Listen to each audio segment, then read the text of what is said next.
Bismillah, Assalamualaikum warahmatullahi wabarakatuh. Hari ini Senin 27 Juli 2020.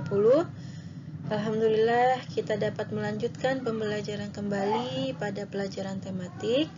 Mudah-mudahan anak-anak semua selalu dalam keadaan sehat walafiat dan senantiasa selalu dalam lindungan Allah Subhanahu wa taala. Amin. Baiklah anak-anak, kita langsung saja masuk pada pembelajaran di subtema 2, yaitu pada tema indahnya kebersamaan dalam keragaman. Keberagaman suku bangsa adalah salah satu kekayaan bangsa Indonesia yang patut kita syukuri. Dari Sabang sampai Merauke, ada ribuan suku bangsa. Keberadaan suku bangsa tersebut harus kita terima sebagai anugerah Tuhan Yang Maha Esa. Kita patut bersyukur ya, karena banyaknya keberagaman suku bangsa yang ada di negara kita. Seperti yang telah kita pelajari di materi sebelumnya, kita sudah belajar tentang keberagaman budaya. Ya, keberagaman budaya yang meliputi dari bahasa daerah, rumah adat, kesenian daerah, upacara adat, makanan tradisional, ada kain tradisional, dan juga ada senjata tradisional yang tentunya sesuai dengan daerah masing-masing. Nah, di sini ada pakaian yang dipakai sesuai dengan daerahnya masing-masing. Ada tarian adat, juga ada di sini dari masyarakat yang sedang bekerja sama, yang tentunya masyarakat di sini berasal dari berbagai daerah ya. Nah, yang terakhir di sini ada keberagaman dari perbedaan agama, yang tentunya di Indonesia ini terdapat 6 agama ya. Yang pertama ada agama Islam, Protestan, Katolik, Hindu, Buddha, dan Konghucu ya. Lalu kita lanjutkan. Nah, kalian bisa lihat ada gambar anak-anak yang sedang bermain ya. Di sini ada Hanum, Ulfa, Aufa, Rehana, Abdul, dan Akso berasal dari suku dan budaya yang berbeda ya. Mereka dari suku budaya yang berbeda, tapi mereka bisa bersatu, bisa bermain dengan ceria ya, tidak membeda-bedakan ya, bahwa Ulfa berasal dari daerah mana, suku mana, dan yang lainnya. Mereka tetap bersama ya. Dan agama mereka pun tentunya berbeda ya. Lihatlah mereka bermain bersama penuh ceria di rumah halaman mereka. Mereka rukun dan bersatu dalam keberagaman. Mereka saling menghormati dan menghargai perbedaan yang ada ya, meskipun mereka berbeda dari daerahnya, sukunya, terlebih dari agamanya, tapi mereka tetap bersatu, tetap saling menghargai dan menghormati ya, saling menghargai perbedaan, itu toleransi ya. Nah, di sini ada sikap-sikap kerjasama. Nah, sikap-sikap kerjasama yang pertama adalah sikap yang mendukung kerjasama. Nah, sikap yang mendukung kerjasama itu ada apa saja? Yang pertama ada sikap saling menghargai, yang kedua sikap saling menghormati, yang ketiga ada sikap saling memberi semangat. Nah, selain sikap-sikap yang mendukung kerjasama, juga ada sikap yang dapat merusak kerjasama. Nah, di sini yang pertama ada sikap mementingkan diri sendiri, tidak mau menolong orang lain, ya, sombong, ya, lalu malas juga tidak mau membantu. Lalu di sini toleransi di dalam masyarakat. Nah, toleransi dalam masyarakat yang pertama ada hidup rukun. Ada hidup rukun. Nah, di sini hidup rukun dengan masyarakat akan mewujudkan kehidupan yang aman, tentram, dan nyaman. Jadi apabila kita hidup di dalam satu masyarakat, kita harus hidup rukun dengan masyarakat, dengan tetangga ya. Itu yang penting. Lalu yang kedua ada tolong menolong dalam masyarakat. Nah, yaitu tentunya menolong orang lain itu adalah perbuatan yang mulia ya. Dan apabila kalian menolong, tidak boleh mengharapkan imbalan ya. Kita harus menolong dengan ikhlas ya. Menolong orang lain harus dilakukan dengan ikhlas dan tidak mengharapkan imbalan. Nah, di sini kita dapat menolong orang lain itu sesuai dengan kemampuan kita, ya, tidak dipaksakan juga, ya. Misalnya dengan harta benda atau tenaga kita, ya.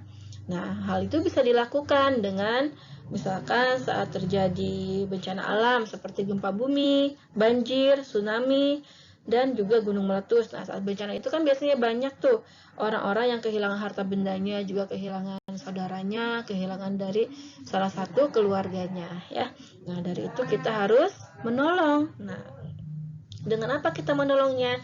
Nah, kita bisa menolong dengan tenaga kita apabila kita tidak mempunyai harta, misalkan, ya. Tapi menolong itu harus dengan ikhlas, ya. Nah, karena mereka itu membutuhkan pertolongan kita, ya. Kita dapat membantu dengan menyumbangkan bahan makanan, pakaian, obat-obatan, atau uang apabila kita mempunyai uang, ya. Tapi tidak dipaksakan juga. Lalu yang ketiga ada gotong royong. Nah, gotong royong adalah sikap membantu antar warga. Gotong royong tradisi luhur bangsa Indonesia, dan gotong royong bisa dilakukan dengan membangun prasarana umum, kebersihan lingkungan, dan perayaan hari besar nasional, ya. Nah, lanjutkan. Selanjutnya ada bentuk kerjasama. Bentuk kerjasama di sini yang pertama ada kegiatan siskamling. Nah, siskamling itu sistem keamanan lingkungan. Nah, biasanya kalau di sekitar kita ada, ya, yang disebut dengan ronda. Itu bapak-bapak biasa dilakukan oleh bapak-bapak atau kepala keluarga pada malam hari biasanya, yaitu menjaga sekitar, ya, dan menjaga ketertiban sekitar, ya, keamanan dan ketertiban sekitar. Itu adalah dari fungsi dari siskamling. Lalu yang kedua ada kerja bakti. Nah, kerja bakti itu selain lingkungan menjadi bersih, kerja bakti juga dapat memperkuat hubungan antar warga. Dan dengan kerja bakti akan mempererat hubungan antar warga, ya. Nah, lingkungan kotor pasti tidak akan nyaman, ya. Tapi dengan adanya kerja bakti kita bisa mengadakan misalkan hari Minggu membersihkan got atau membersihkan lingkungan sekitar, mengumpulkan sampah dan yang lainnya, ya.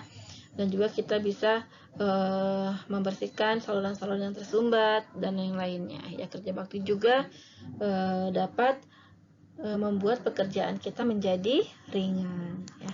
Nah, seperti ini, ya, sedang melakukan kerja bakti di lingkungan rumah atau di masyarakat. Ada yang membuang sampah, menyapu, mengecat dan lain-lainnya, ya. Nah, di sini sedang membersihkan saluran air, saluran got atau selokan, ya, mengambil sampahnya supaya tidak terjadi atau mengakibatkan banjir, ya. Nah, ini membangun fasilitas umum. Nah, juga di sini membersihkan fasilitas umum seperti masjid dan yang lainnya, ya.